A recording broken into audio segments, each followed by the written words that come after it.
All right, Matt. The floor is yours, but I'll just do a quick introduction for those that are on. So it's so funny, Matt. So we met when I stumbled upon your YouTube video from 2018, and I just loved it because my background, I'm a salesperson, and I always say that what my decision criteria are very simple. It's a compensation plan I can maximize, an opportunity to career path and roadmap into progressive growth and influence and responsibility, and then recognition and satisfaction, job satisfaction. Those are my three pillars. And I've always had very honest conversations with my employers that if for some reason one of those wasn't being satisfied, I needed to look at other opportunity. And I think, and I think KW is very unique where we are so growth minded. And I put, when I sent this out there, it's remarkable his personality that he allows people like yourself to build a bigger business inside his ecosystem. Yeah. And it's not one size fits all, this brokerage. It's certainly built for the entrepreneur, the big growth mind, and the people that are driven by opportunity.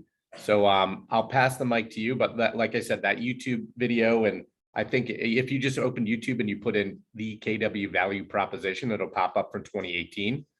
And Yep. that's why we got together. And this is the culture, right? I literally called you one day, you answered on your cell phone. We had a dialogue and you're here today pouring into us. So I can't thank you enough for living and breathing it. And we're excited to hear your story. Yeah, Matt, I'm excited to share. Thanks for having me. It's funny. So I have a 9-year-old son, and he's, like most 9-year-old kids in this generation, he's obsessed with YouTube. And the other day, I was telling my wife that I was going to be speaking, and it's funny that video pops up. I probably get an email from somebody within Keller Williams once every other month saying, hey, can you speak at our team meeting? Because we watched your video or whatever. And so this is, I don't know, the umpteenth time I've done this, and I love doing it. But my son was like, he's like, I want to see the video, Dad. So I showed it to him, and he saw it, and it has somehow 27,000 views or something. He's like, Dad, you're trending on YouTube. He's like, how do I do that? And I was like, I don't know, man. I think you just kind of put something up there. But I appreciate the opportunity. So I have been with Keller Williams since 2009. And it's funny, Greg, you talk about opportunity and wanting to be in an environment where you feel fulfilled. I went to college to be a landscape architect because I wanted to design and build golf courses, because golf is like my passion, even still to this day. And when I graduated college in 2008, nobody was building anything because the economy was going the wrong direction. And so I got a job working as an entry-level architect for this firm. I was basically sitting in the basement of this building in downtown Denver. I was making $31,000 a year. It cost me $275 a month to park in the parking garage. I ate out every breakfast and lunch in downtown Denver. So I was spending like $20 a day on food. And I'd literally go home and I'd get my net paycheck, which was like $840 every 2 weeks. And I was telling my wife, I'm like, my soul is literally dying. I was like, I am too young and too ambitious to settle for this. And there's nothing wrong with making $31,000 a year. It's just, that wasn't what I wanted. I didn't vision that for my life. And so I had, in early 2009, I had gotten laid off as an architect, as most architects did. And then I got rehired by the same company about 2 weeks later. But during that 2-week window, I was sitting on my couch feeling sorry for myself. And I was just on Craigslist, literally Craigslisting jobs. And real estate popped up and a Keller Williams ad. And I had no idea what Keller Williams was. So I called the person, and it was this lady named Sue Venzel, who's still a very good friend of mine to this day. And she was like, hey, come learn about real estate. So I went and met with her, and I was like, yeah, cool. So she told me the whole thing. I was like, this sounds awesome. I could do this. I was like, so how much do I get paid? And she's like, oh no, we don't, that's not how this works. You kind of, you eat what you kill in this industry. You got to go, you got to go out there and sell yourself. And I was like, oh, okay. Well, how much does it cost to get licensed? And she's like, well, all in and done, it's like, somewhere between $1,000 and $2,000. You can do it pretty easily. And I was like, oh, okay. I was like, I don't have any money. Not even $2,000 might as well be $2 million, because I literally we have no money. So I kind of put that idea on the shelf, and then ended up literally the following Monday got a call from my architecture firm saying, hey, we've laid off everybody that knows how to use a computer. Can you come back? Because we have some jobs that need to be done, and you were good at that kind of stuff. So I came back reluctantly, and they they put me, it was funny because the company had built this like new $7 million tenant space, like improvement space in this schwanky building in downtown Denver, right by Coors Field where the Rockies play. And it was super cool. They had 2 floors of this building, and they had basically built it right when the economy tanked. And so it was like a horrible business decision that they had made.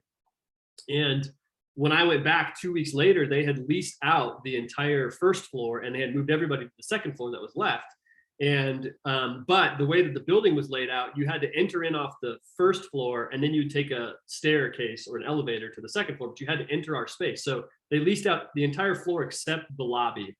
And so the only reason I'm telling you this is because when I showed up for my new first day, when they hired me back after getting laid off, they had my desk set up in the lobby, and they go, "Hey, do you remember Kelly?" And I'm like, "Yeah." The receptionist are like, "Yeah, she no longer works here, so we're going to have you answer the phones and make the coffee and get the copies.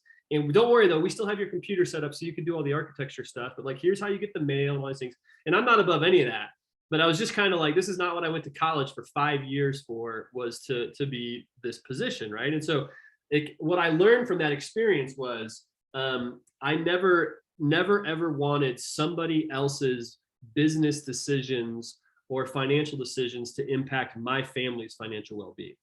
So that was like the first life lesson I learned very young. And so what that did was it planted a seed for me. And I said, all right, how do I get myself out of being an employee, right? And so I kind of had thought, continued to have the seed planted about what was real estate thing. Maybe I could make that work. Maybe I could make that work. So about 4 months later, I got a call randomly actually from Sue Venzel, and she said, "Hey, I don't know if you remember me, but you had responded to like a Craigslist ad that we had done, about 5-6 months ago. Well, there's this guy in our market center named Sam, and Sam is the #1 agent in our market. And this is funny because this is 2008. He was the #1 agent in the market center, like top 10 in the city, and he had done, I think, 14 million year to date." Right. So it just goes to show you how much the real estate industry has changed in the last, decade and a half. But I was like, yeah, that sounds great. But just so you know, Sue, I still don't have any money. So if I'm going to work for this guy or even meet with him, like my criteria is he has to pay for me to get my license. She's like, yeah, you can talk about that. So I go meet with this guy named Sam. And I was like, hey, Sam, here's the deal. I will be the hardest working real estate agent you've ever met in your entire life, but I don't have any money. So you have to pay for me to get my license. And he's like, all right, that's a fair deal. So that was in August of 2009. I got into real estate. Didn't have my first closing until February of 2010. My first commission check was like $2,400, and my wife was like, "Wait, what are we doing here?" And I was like, "Babe, just trust me. This is going to work out." And then in 2010, I was the rookie of the year for Keller Williams in Colorado. Sold 27 houses, made like $102,000. Which to me was important because I had like crossed like that barrier. Every time you ask anybody how much they want to make in real estate, they say 100 grand, and so I had like done that, and it was more money than I ever thought I could make in my entire life, right? It was more money than my parents were making, and I was 24 years old or something. And so I sold real estate from 2009 to end of 2012, full-time with Sam. And 2012 we sold, and this was a lot at the time, we sold 87 houses, and I sold like 56 of them myself. Like my database, my leads, I was out there bird dogging, doing whatever, and I made like $240,000, but I also made Sam $240,000. And so I went to Sam and I said, and this goes back to your earlier point. I went to Sam and I said, Sam, here's the thing. I like working with you. You're like a uncle, father figure, brother, buddy of mine. Like you've been a great mentor. You've taught me a lot. I owe you a lot, but I'm doing all the work and you're getting half of the money. And so I'm willing to continue to grow this, but I want to know like, where's my role in this 3-5 years down the road, right? Because I don't want to just continue to make you a wealthy man. I think I've paid my time with you for the last 3 years, and we need to kind of change our arrangement. He goes, yeah. We'll figure it out. So about 2 months later, I get an email from his attorney at like 7:00 at night, and it's this like 47-page operating agreement, and it was like this buyout provision. So I start reading through it, and I'm not like a lawyer, but I'm smart enough to know what I was reading. And it basically said that I had to pay him like hundreds of thousands of dollars over the next 5 years for 49% of his little LLC that he had, that like was what he funneled all of his money through for real estate. And I was just like, really, like after 3 years of me busting my tail for you, this is like how this is always going to be. And so I emailed him a couple days later and I said, hey, Sam, like, I got to go my own way. You know, I think you kind of shown me that this is not going to work out. And one of the things that I learned in that life lesson was in working with people and being in business with people, as you're growing companies, as you're growing your real estate team, as you're growing your real estate business, you have to, and Gary says this all the time, you have to continue to expand your world and your circle in order to create room for the people that are expanding their worlds and their circles to still be within your orbit. Because if you're not willing to make your world bigger, Gary, guess what? Ben Kinney's and the Chris Suarez and the Tim Hiles and the Tanya Tolles and all these people are going to leave because they're going to go do their own thing. But what Gary's done a really good job of is, you know, and as they're saying now, this is Keller Williams, a place where entrepreneurs thrive, right?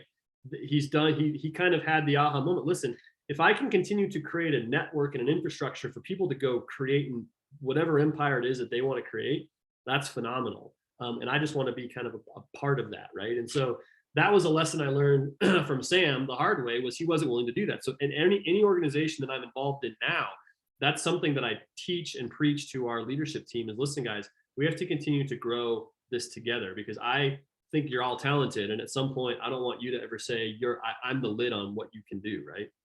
So you have to get crystal clear with what people's visions are for themselves within your organization, and make sure your organization has a room to grow to that. Thanks, Mary Beth, for turning your camera on. I feel like I'm just having a conversation with Greg. So for the rest of you, if you're dressed this morning, you can turn your cameras on too. It'd be good to see you. Matt, thanks for saying that, because I was going to say something. Let's go, gang. Yeah. What time is it there, Matt? 9:15. Yep. Yeah, come on. He's pouring in from 9:15. Let's go. Turn the camera on. Thanks. There you go. Either way, it's cool, but I just like giving people a hard time. You do your thing. But so that was 2013. So now we're at 2013, and I'm going to transition here to the PowerPoint presentation. And this is kind of how I sort of built what I have been working on for the past, I guess, 10 years now. Can you guys all see a blank white screen right now? Yes. Cool. Let me move your beautiful faces out of the way. How do I do that? Losing. There you go. All right. So let's pretend for a moment, and this is basically what I'm going to do through PowerPoint here is just go through basically the value proposition video that I have posted online, if you've seen it or not. What I really realized, Greg, when I was doing this was the video I posted is only 3, maybe 4 years old now. I guess 4 years old now. And where I've come, because when I was creating this PowerPoint presentation the other day for this call off of the video, I realized I'm in a completely different space now than I was then. So the video doesn't even really touch the majority of what I do anymore, which is kind of interesting. So, and I'll kind of expand on that more. So let's pretend for a moment, though, that this box represents you. And your role right now, your career path right now, is a real estate agent. As a real estate agent, this becomes your revenue stream. You sell a house, you get paid some money. You sell a house, you get paid some more money. The problem is you start selling too many houses and you get burnt out. And Gary Keller in the Millionaire Real Estate Agent said that the average agent, based on their research across any real estate company, can sell about 40 houses a year before they start getting choked out because they're spread too thin, or they're working too much and they just put their hands up in the air and quit. Or they're spread too thin and their value proposition and customer service level starts to go down because there just isn't enough of them to go around. So what happened was Gary, getting together with the top minds in real estate and who we interviewed to create the Millionaire Real Estate Agent book, developed the concept of a team. What a team really is nothing more than leverage, right? It enables you to do more than you could do on yourself. So you can have buyer's agents and listing specialists and executive assistants and inside sales agents and transaction coordination. And what happens there is now you can sell hundreds of houses using your same brand because you have assistants, you have leverage, right? And that's really the number one fundamental thing I've learned, I think, from being with Keller Williams is the power of leverage. And I'll expand upon that a little bit later. But what happened now is you had people within the organization, I would say probably in like the like 2012 to 2016, where people really started to build these massive teams. You had the Tim Hiles of the world expand at 30 years old all over the country. You have Adam Hergenrother expanding all over the country, and so they go to Gary about 5-6 years ago and they go, Gary, we're kind of at our wits' end here, because what research also shows is no individual real estate agent typically dominates a local real estate market. The top agent, I would imagine, in your market might have 1 to 1.5% market share if they're lucky, right? And especially in major metropolitan areas. And so if you want to go build a $250 million real estate business or a $500 million real estate business, you're not going to do that in your town. You're not going to do that in Denver, Colorado. There just isn't enough real estate business to go around, right? And so, because there's also a lot of competition. So what happens is, what Gary created was the opportunity for expansion. And so if you wanted to create a $500 million business, you probably can't do that in one market, but you could have $150 million businesses in 100 markets, right? And so that's where now you have exponential growth. And where Gary thinks the real estate industry is going is kind of like how college football is kind of conglomerating into these power conferences, right? Real estate is kind of doing the same thing, where you're getting lots of, you have companies like Place that are basically this quasi real estate infrastructure. They're not a brokerage firm, but they provide infrastructure in an environment for real estate agents to grow their businesses within. And so you're going to see more and more consolidation, where people are going to be joining these massive real estate, organizations essentially, and still doing what they do. And so what happens is then you become the CEO of your real estate empire. So this is sort of like the start to finish of what you can do as a real estate agent within the Keller Williams infrastructure. Okay. And if this is all you ever want to do, that's fabulous. I have a lot of good friends at this company that they want nothing else to do but build a badass, massive real estate business. And so this company provides that environment and infrastructure for you to do that. Now, if you're like me, that wasn't that appealing to me. Once I sold 50 houses a year, every year, I kind of got sick of doing it, to be honest with you. And I found myself kind of getting cynical, where I'm like, I don't really want to go, like, are you going to buy this house or not? I've lost all the warm and fuzzy feeling of like the thing, because that's just how I'm wired. And that's a criticism of myself. That's not a good thing, but that's just the way that I am, right? And so for me, this company, every time I feel like I've reached a ceiling of interest, there's been another opportunity, which has been great, right? And so training and coaching and education is something that this company is huge on. You can become a trainer at your market center. I know Greg would love to have those of you that have real estate experience and prior history doing whatever it is you did before real estate, bringing that shared mind to the market center and teaching is something that, trust me, as a market center leadership, we welcome. Okay. You can become Keller Williams master faculty. You take a few courses and then you can travel the country making $2,000 to $5,000 a speaking engagement talking about real estate. Coaching. You can be a productivity coach for your local market center. Typically they teach the bottom 20% to the new agents and they get them into productivity, right? And if that's something that you enjoy doing, there's opportunities to do that. Keller Williams has the #1 real estate coaching program called MAPS. You can become a MAPS coach. Again, there's some courses and requirements you have to meet to do that. And then once you meet those thresholds, then you have clients all over the country. My current MAPS coach is a guy named Scott Toller, and he has like 50 or 60 clients all over the country. And he makes anywhere from $350 to $500 per client per month, right? And that's all he does. And he loves it and he's really good at it. So that you could do that. You could audition and be a bold coach. Bold coaches typically make about $20,000 per bold session. And, they can do 2 or 3 of those every quarter. So, if that's something that interests you. The thing with bold is there's a lot of travel involved. So bold coaches typically, have to love to travel and have to be, have their family dynamics have to work out. But people that are bold coaches love being bold coaches.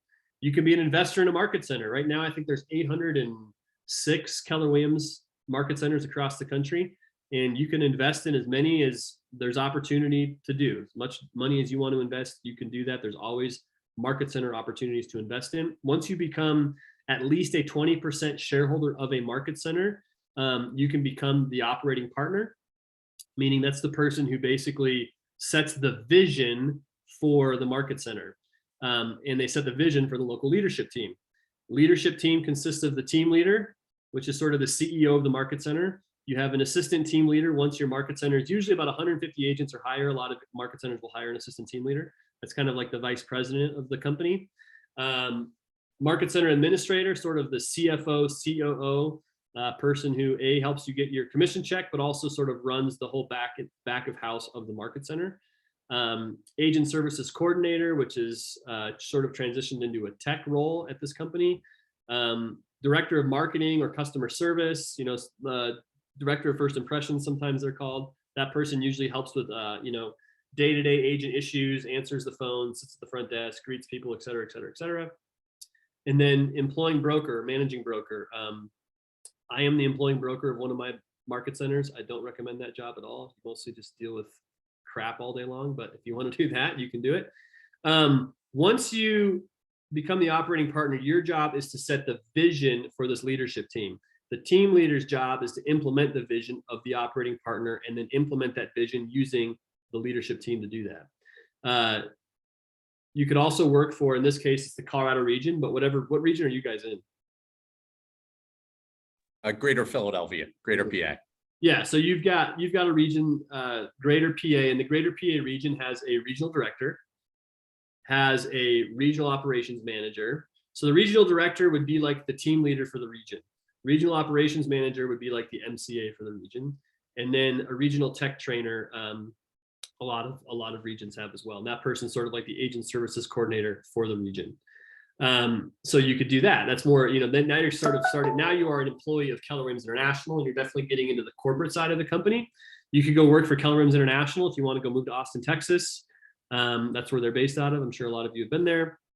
You could work for KW Worldwide. And the thing with Keller Williams International is there are multiple divisions. You could go Keller Williams Farm and Ranch, Keller Williams Commercial, Keller Williams Luxury. You can work for the labs program, developing all the technology. So there's many, different divisions within the company. KW Worldwide, you could help Keller Williams grow. If you have relationships, or if you're from another country, there's no reason you couldn't be the person to help start Keller Williams, whatever, in whatever country. And then profit share and growth share. So profit share and growth share obviously are a very unique thing to this company, in that we share about 50% of the profits from each Keller Williams market center on a monthly basis back to the agents who are helping us grow the company. And then the last thing, which is the most appealing to me at this point, is other business opportunities that have come up as a result of being within this organization. So here's the cool thing, is every one of these arrows represents opportunity, and every one of these arrows, most importantly, represents a revenue stream. So every single month, I make money when I personally sell real estate, and I still sell real estate personally. I make money every month when my real estate team sells real estate. Make money every month when my expansion team sells real estate. I make money training and coaching within Keller Williams. I'm an investor in 2 market centers and an operating partner of 1. I make money from those. I make money as the employing broker. They don't pay me enough for that job, but I do make money doing that. I make money every month in profit share. I think I have something like 60 some people in my downline. And I make money from all the other businesses. I never would have thought when I got into real estate in 2009 that it was going to ever be anything more than Matt sells a house, Matt gets paid. Matt sells a house, Matt gets paid. Matt sells a house, Matt gets paid. What I realized for myself was, after a few years of Matt selling a house, Matt getting paid, I was kind of bored with that. And I'm not taking any of that for granted or trying to be curt about it. Like, you can make a lot of money selling real estate. You can build a really awesome life. You have a lot of freedom and flexibility. But if you want to continue to grow and think bigger, that's where this company is really cool. Because if you look at this opportunity map, like, not all of these things are going to appeal to everybody, but there's got to be something else on there that would appeal to you, that would appeal to an entrepreneur kind of mindset, right? And for me, the other businesses is really where I'm most excited anymore. And so I'm going to switch to this next slide here and show you, this is sort of what my world map looks like now. So I have a company that I'm just now setting up, actually, and I was talking to Greg about this before you all got on the call, because the problem that I'm having now is I have my hand in a lot of different things. And so I need to kind of centralize where it all comes from. And so I'm creating this company, Leigh Ventures, which is basically going to be the parent company, the holding company for all these other entities that I'm involved in.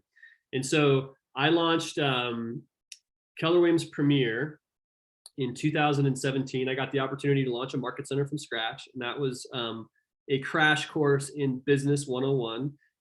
We built out a $600,000 square foot, or $600,000 12,000 square foot building, and learned a lot through that process. We launched with 40 agents, had to basically just go back to cold calling real estate brokers in a completely different market that I didn't live in. And I put 37,000 miles in 2018 on a 36,000 mile 3-year lease vehicle in 1 year, driving to and from Colorado Springs. So, and what I learned from that experience was I'm not above or unwilling to do hard work. And that's something that you have to realize as you grow companies, is you have to be willing to put the work in from the front end. And then as you grow and you have proof of concept, then you can start to hire people that are understanding and believing in your vision. And then you can have leverage. And then eventually they sort of start to take over those roles and responsibilities. And I go to my market center in Colorado Springs now, which is about an hour and a half from where I live, probably once every 6 weeks, maybe. I'm going there tomorrow for the team meeting. And I think that's the first time I will have been there probably since July. And that's because I have an amazing leadership staff there that runs that market center, and they want the autonomy to do that.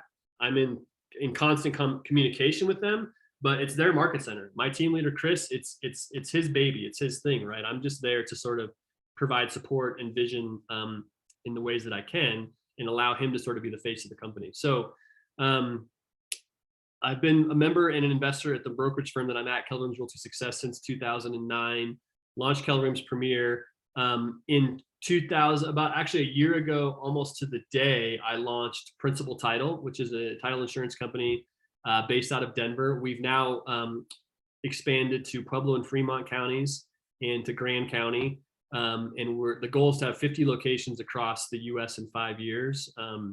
And we're building this. We have kind of a unique model where we're basically partnering with local real estate agents within those markets. And instead of creating like a typical joint venture where we do all of the escrow side and they just have like a paper title company, we're basically spinning up separate individual title companies in each of these locations that these real estate agents own a piece of. So they own a piece of an actual viable title company that provides title and escrow services. So we've got a pretty exciting model with that we're planning to start taking on the road here and growing across the country. I just recently launched Seasons Mortgage with a mega agent in Keller Williams named Tanya Tolles. She sold about 1,500 houses in the US last year, and she's only been in real estate for 4 years. So if she can do it, you can do it.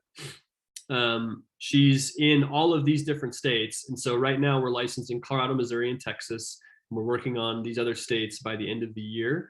And we've got some pretty big goals set for that company as well. About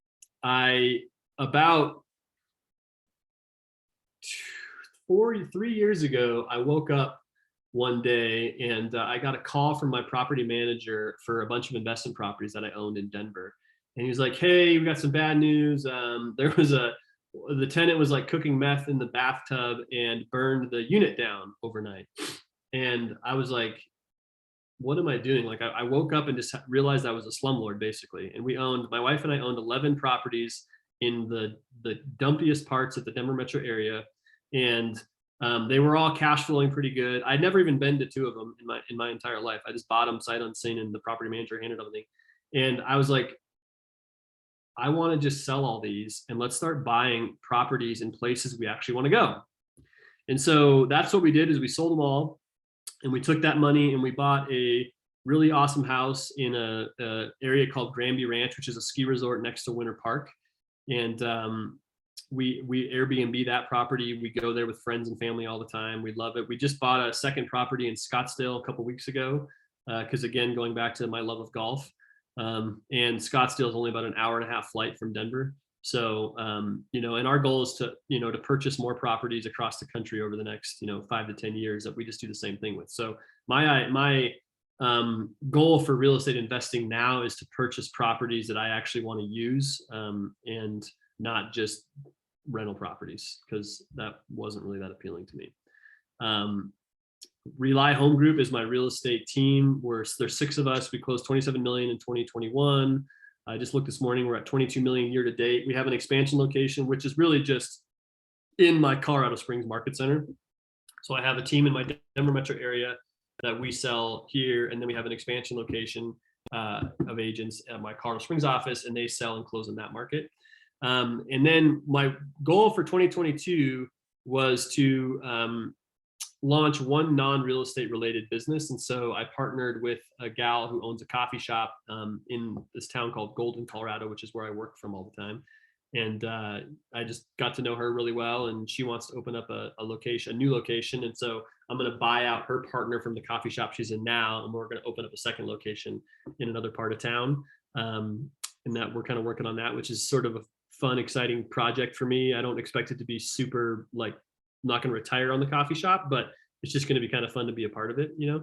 And then I don't know if you guys own any vacation rental properties, but the biggest problem with vacation rentals is trash. And so I've had this sort of business concept for a while, especially up in the mountains of Colorado, where every house is, you know, sometimes miles apart from each other. And if you're not up there, the trash is the thing you don't think about. So we're developing this concept where basically we're going to just go find some, you know, college dropout that lives up in the mountains and buy him a pickup truck, and then buy a plot of land with a roll-off dumpster, and we're going to give them a cell phone. And then people are basically going to give them the phone number and say, hey, listen, when you leave your house, just text trash pickup to this number. He'll go get it. And for $40 a load or whatever, it's on-demand trash service essentially, right? And so we're working on that. Eventually it could be cool to develop it into an app or whatever, but that's a huge problem with all the rental properties that I have and have friends that own, is the trash is the thing you don't think about, because you're not up there Wednesday morning to put the trash cans out. So that's a little bit about kind of all the different things that I'm involved in. I would end what I would like to say with this quote, and then if you guys have any questions or comments, we can chat about that. And this is something that Gary said a long time ago to me at family reunion, and I've really known it to be true, is that people tend to overestimate what they can do in 1 year and grossly underestimate what they can do in 5 years. And that has like been my story. And that's what I was telling you, Greg, earlier. Like when I looked at that video online, where I've come in the last 4 years, if I go back, I didn't have any of this when I made that video. My role was, I was a team leader of that market center. I don't even think I was an investor. I was an investor in it, I think, at that point. But really all I had was my agent business. I did have a team. I was a team leader and I was an investor. And I did some of the, I did training and coaching and things like that. If you fast forward to 2022, this is what my world looks like now. So if I fast forward to 2027, what's it going to be, right? My wife and my big audacious goal is that we want to be worth $50 million by the time we're 50, so that we can give $1 million away at least every year for the rest of our lives. And that's something that's important to us. And so what that would look like, I have no idea, but I know that creating these companies gives me at least the framework to be able to create that kind of opportunity, right? Because, you know, another thing Gary always says, and this is also from the book Think and Grow Rich by Napoleon Hill, is that money is good for the good that it can do, right? It's just a thing. If you're an asshole, money makes you a really big a-hole. If you're a benevolent person, money gives you a platform to do a lot of good, right? Bill and Melinda Gates single-handedly eradicated smallpox from the continent of Africa over a decade. But you know what that took? $9.5 billion of money to do that, right? You can't just wish that into existence. It takes money to make impact. And so that's, for me, what all of this is it speaks a lot to my big why, and my big why in life is freedom. And I want the freedom to be fully present when I want to be with my family, my friends, my job, because I don't want to have other distractions or other responsibilities I have to be. I don't want to have to go, you know, to a job at 4 o'clock, or have to go clock in or clock out. I want the freedom to be plugged in. I want the freedom to completely check out. If I want to go on vacation for a month, I want to have enough infrastructure and leverage in place and unearned income coming into where I can do that, right? I want the freedom to give. If something touches my wife and I's heart that we want to give whatever amount of it is, I want to be able to have the money to do that. I want the freedom to invest. If someone calls me and Greg says, hey, there's this great 8-plex in our town, you should, would you be interested in investing? I want to have the disposable income to say, yes, that sounds like a good, viable thing, right? And so that's where, for me, freedom is really what kind of gets me going every day. It's not about the size of the bank account or the size of an organization or infrastructure. It's, if I get up today, am I kicking the can further down the road to create more freedom for myself? And sometimes, like when I started this market center, I busted my tail for 2 years straight. I didn't have any freedom in that, but now it's kind of on autopilot. So I have a lot of freedom from that. I have a lot of unearned income coming in from that company. So you have to be willing to put the hard work in on the front end so that you have the freedom on the back end. So I don't know. That's what I got. Any questions, comments, concerns? I want to hear some observations. I've got a few, but I don't want to do all the talking. So anybody either in the room or out in the Zoomosphere, what do you have for Matt? Well, this is really inspiring, Matt. I've been with Keller Williams for a while now. I was part-time for a long time.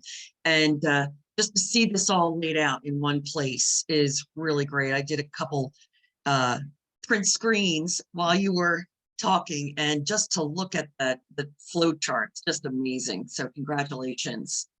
And you're right. If so many people at Keller Williams, we all work hard, and we really can do this. If we're focused and we get the training and we collaborate, it can be done. Yeah, there's a couple of good books that I would recommend reading. One is called Who Not How. And it's basically the concept of, if you have a great idea, or just an idea, or a great concept for something, the question you should be asking is not how do I do it, but who do I get in business with to do it? Who do I need to have in my world to figure that out? So like with this mortgage company, I still to this day don't know a damn thing about mortgages. I don't care, to be honest with you. But I went out and hired a really, really talented guy who actually lives in, I've never even met him in person. He lives in Missouri, never met him in person, and he runs our entire mortgage company. And for doing that, we sold him 10% of the company. He has the opportunity to earn 5% more if he hits some certain financial goals that we have set over the next 2 years. And he, and he's excited because where he's been in mortgages for 20 years, and he's always just been an employee or a loan officer. And now he has the opportunity to build a mortgage company. And what Tanya and I have told him numerous times is we have some kind of ideas and some guardrails about what we want this to look like. But at the end of the day, it's you tell us how to build a mortgage company. And so that's like really exciting and entrepreneurial and freeing for him, right?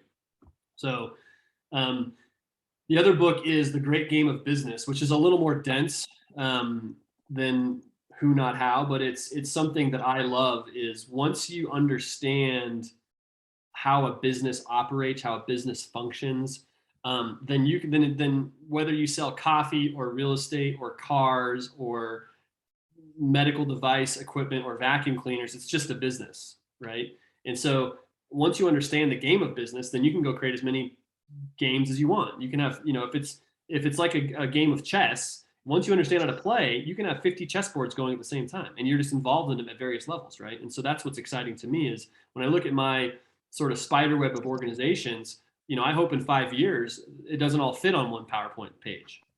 I don't even know what the other companies are going to be yet, but that's exciting to me, What else? So, Matt, question for you, Tom Higgins here. Would you call your big why the goal for your wife and you to give away that $1 million a year? Is that your big why, or is it something else? Hold on, I'm typing in the chat here. Great game up. No, my big why is freedom, and so the giving away of the money for me is, I grew up extremely poor. I was homeless with my dad for a few days after my parents got divorced. I've had seasons of my life where I've been broke as a joke, and I've never really been money motivated. I like the things that money provides for me. Don't get me wrong. I drive a $75,000 BMW. I can be super bougie. I have $250 golf shoes. I like going to nice places. I prefer to stay at nicer hotels than not. Like I like the things that money provides. Don't get me wrong. But if it all went away tomorrow, it's not something that gets me up every day to think about. But what does excite me and what does excite my wife, and something, this is the thing too, I would say, like with your spouse, for those of you that have a partner or are married or whatever, like getting in tune with your why with them on the financial side is important, because if you have big goals for what you want to do with your real estate business and your spouse doesn't understand that or doesn't understand why you want these things, sometimes they can resent that and make and it can come across as though you're just being greedy, right? Or like, you know, or like, why are you, like, we have enough, like, why are you working so hard? Why is $200,000 not enough money? Why do you want to go make $1 million? Like, what for? And so for us, it was important for her to understand, like, for me, the impact of being able to give away $1 million a year is super important to me. And that's what really excites her about me taking our money we have now and investing in these things. You know, when we were borrowing money against our house to have money to start these companies originally, like, when she understood the why behind what the end result was, what the end goal was, she could get on board with that. But if it was just about me making more money, that was never something she could get behind, because she doesn't care about that. Right? My wife is a middle school counselor, so she doesn't, you know, she's not surrounded by entrepreneurial people all day. She's surrounded by school teachers and middle school kids. So for her to have to understand, she had to kind of realize what we were doing this for, why we were doing this, not just creating business for the sake of creating business. And so but my big personal why is freedom. That's what excites me and gets me going every day. Is I never ever want to have, you know, handcuffs about anything that I'm doing, right? And right now, I mean, you know, I'm not where I want to be yet. So there are restraints that you have, right? I only have so much money to do the things I want to do. But at some point, if we can reach our big financial goals, then we have so much runway to do all kinds of cool and incredible things for the community, for people, for whatever, right? So that's what it's about. So freedom then is still a dollar amount. It's a some for future amount that's would equal freedom. No, I don't think so, because that's the business goal of freedom. But freedom for me is I take my son to school every single day. I pick him up almost every single day. I coach his flag football team. I'm really into triathlon and golf, so I ride my bike and run and swim all the time. I play golf in the summertime probably 3 days a week. I probably work 3 hours a day if I'm honest, most days. I go on a lot of vacations with my family. Freedom for me is time, is not having restraints on what I'm doing every day. I don't have a set schedule. I mean, I have, like, you know, committed calls and things weekly like everybody does, but for the most part, I do whatever the heck I want to do whenever I want to do it. And that's what freedom is. From a business standpoint, the goals, the financial goals of the business are money related, and there's freedom, financial freedom that comes from that. But that's not what the money is not what motivates me, and that's not really the freedom that excites me. It's more the freedom of my time. Right. Thank you. That makes sense. Yeah. Like the worst thing that could ever happen to me would be to have to go back to a 9-to-5 job. And I was a team leader of a market center for 3.5 years, and that is for the most part, a 9-to-5 job. And I did it because for me, it was a stepping stone to the other opportunities. One thing you'll find about Keller Williams too is you have to show a commitment to the company, to the models and systems of what Keller Williams has been built upon. You have to show a commitment to understand and believe in those and to implement those for your own business, your own life, but also to sort of be an ambassador for those. And then opportunities will, there's an abundant amount of opportunity within this company, and there's a finite amount of people willing to take advantage of it, or who will have the opportunities to take advantage of it. But those opportunities are given to those people that have sort of paid their time, right? The reason I got the opportunity to launch a market center in Colorado at the time I was 32 years old, I think for a while I was the youngest OP in the company, was because I was a pretty successful team leader and I had built a pretty successful real estate business. So they give those opportunities to people that have a track record, right? So I'm willing to put in the hard work, but right now, like that would be like the worst thing for me, would have to go back to, because that would be a loss of all of that freedom that, I crave. So. Yeah, makes sense. Yeah. What else? Matt, did you say that, how much did you say that a bold coach makes? I'm pretty sure I have a few friends that are bullet coaches, and don't quote me on this, but my understanding is I think they make like around 20 to 25 grand per like session that they teach. Because if you think about it, let's say you get 75 people in the room and they're all paying roughly $1,000. I think the bold coach makes like almost half of every one of those sign up fees, registration fees. Mm-hmm. So they're making, depending on the size of the room, you can make a good amount of money. It's impressive. The other question I had was about these beyond expansion teams, like you had mentioned Place, and then you mentioned Adam Hergenrother, and he has Livian. Is it Livian? I think that's what Livian? it's called, yeah. Yeah. Is Mhm. that something similar to Place? I've been trying to understand how that. Yeah. what that all is. So what those guys have realized is, take yourself for an example. I don't know what your real estate business is like, but if you have a viable real estate business, what most real estate agents struggle with is the systems necessary to grow the business. What most real estate agents love and are good at is the nurturing clients, closing deals, showing properties, writing contracts, dealing with all the BS of the minutia of the deal, getting it closed, loving on their clients, following up with their database, those things. What most agents aren't good at is this building a system around doing those things more effectively so that you can scale. Like you might be good at calling your friends and family and staying in touch with your past clients, et cetera. But if you wanted to go have a database of 10,000 people, do you have the system in place to do that? Would you even know where to start? And so what they've done is they've said, well, we know how to do that. So why don't you come under our umbrella? We'll provide this infrastructure for you, and then now you can scale. And so that's sort of what Place and some of those other companies are doing is they're taking agents that have proven they've kind of reached a ceiling, and their like ideal client is like a 10 to $20 million producer. Someone like my real estate team would be a perfect candidate to go to Place because I could basically say, hey, listen, we're pretty good at selling $20 million a year in real estate. I don't really care to sell $40 million a year in real estate. My agents on my team might, but I personally don't really care to do that because I don't want to put in the time and the energy to learn how to do that. And so they can say, well, you don't have to because we already have it figured out. So you just plug in with us and now you can go and you can grow, right? So that's kind of why that works. And I also think it's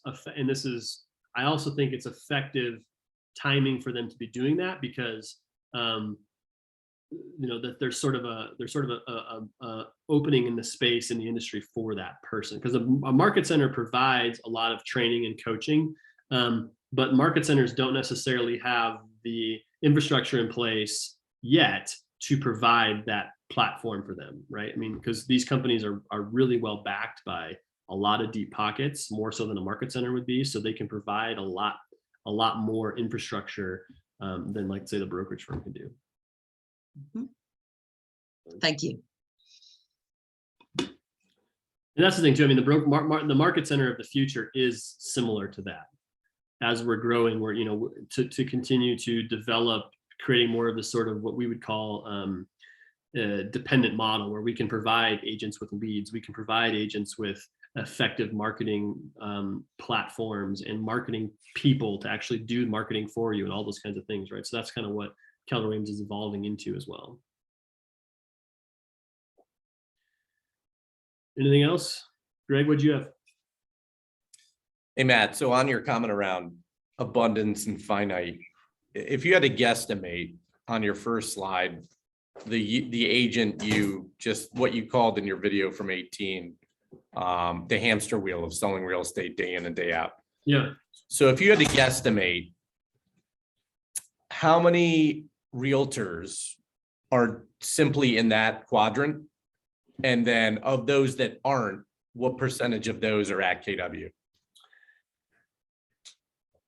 From the standpoint, you mean ones that have built teams and expanded? How many of those are at KW? Yeah, and built something to your second slide, because yeah, I would say, yeah. I think that 95% of all real estate agents or realtors are just on the hamster wheel. If you look at most of our traditional competitors, that's who it is. And you guys have done deals with those people, right? you get on the phone with them and they're like, I've been in real estate for 7,700 years and this is how we're going to do this thing. Right. And you're like that. And I look at that person and I say, that's depressing. And I'm sorry that this is all you've been doing. You know, you've sold your 11 million in real estate since 1971 and you can't stop doing it. Why? Because you have 2 kids in college, you have a $1 million house, you have a boat, you have an RV, you have a vacation home, and you better sell $11 million in real estate every year just to cover your nut, right?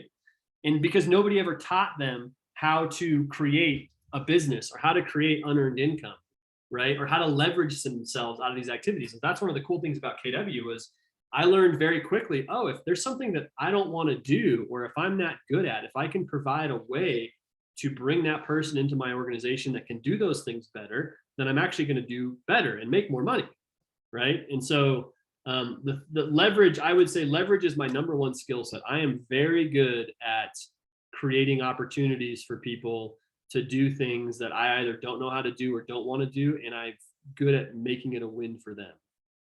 And I think that they feel like it is a win for them.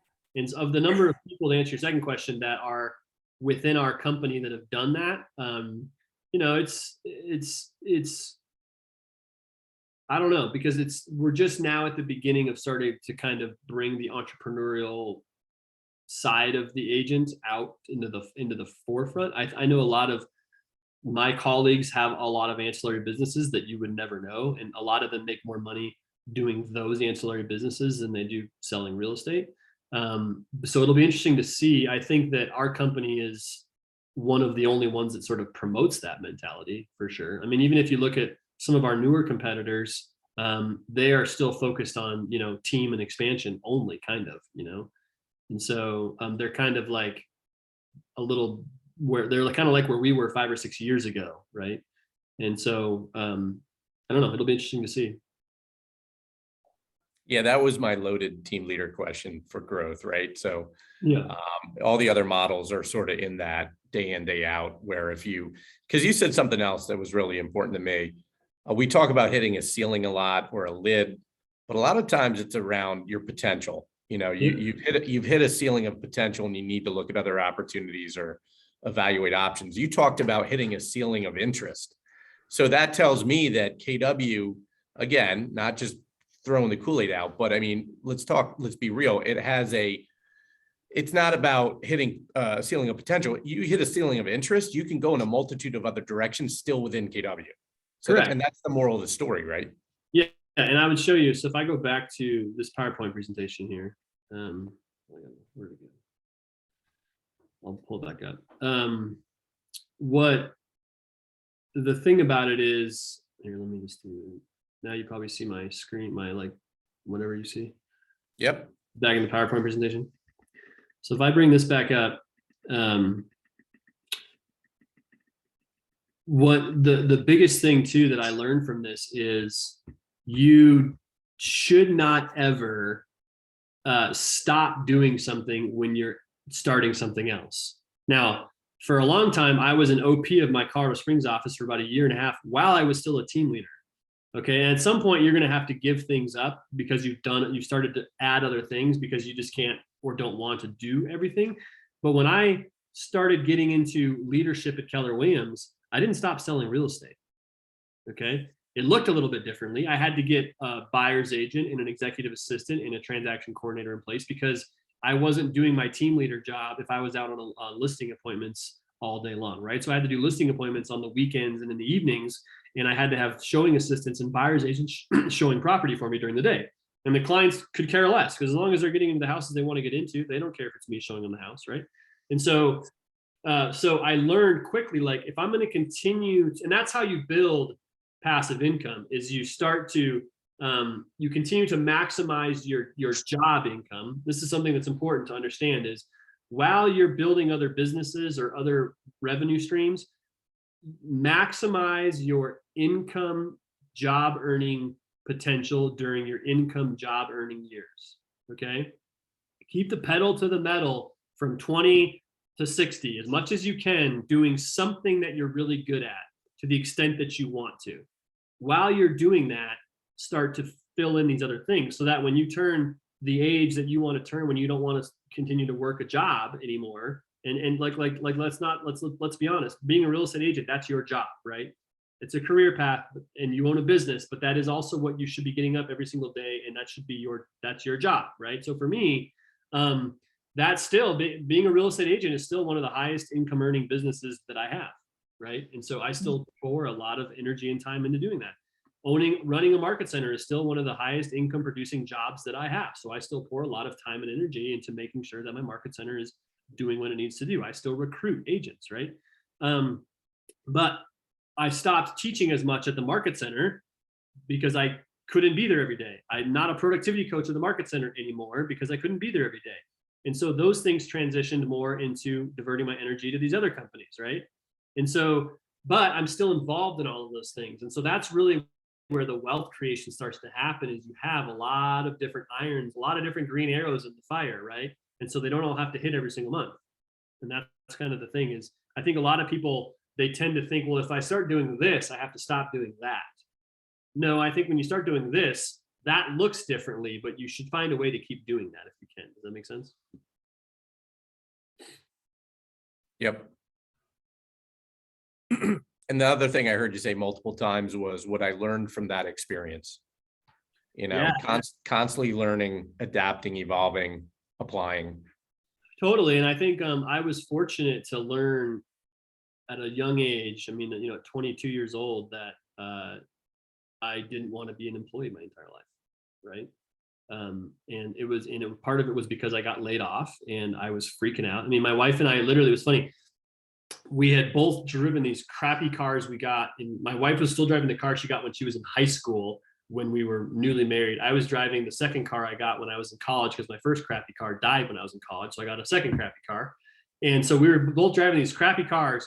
And then we both had jobs. She was a teacher, I was an architect. So we went out and bought our first brand new car. We leased it was like a 2008 Mazda CX-9 or something, whatever. And the payment was like $311 a month, which to us at that time was like, might as well have been $1,000 a month. And we were so proud of this car. We got it on Friday. On Monday, I get laid off. Right. And then it was funny because my wife was like, you know what, like, I'm like at home feeling sorry for myself. She's like, just go play golf. Like, just take your mind out, whatever. I played 1,000 rounds of golf at that point. Third hole, I shatter the biggest window on the golf hole. This giant half moon, like $5,000 window. The guy is out at his backyard before I even get there. He's like, hey, you shattered my window. And I was like, yeah, I know, I was going to come find you. He's like, I'll tell you what, man. He's like, that's going to be like a $5,000 window. And I'm like, oh my gosh, I don't have any money. Like, this sucks. And he goes, but I'll tell you what, because I live on a golf course, I'll split it with you. And I was like, all right, man, well, I don't have any money. So like, would you be okay if I pay you $50 a month until I pay it off? That's what I told him. He looks at me and he's like, whatever, dude, that's fine. So I go home, I get my checkbook, I write a $50 check. I drive to the guy, because I was playing golf in my neighborhood. I drive to the guy's house. I knock on his door. I'm like, hey, here's your $50 check.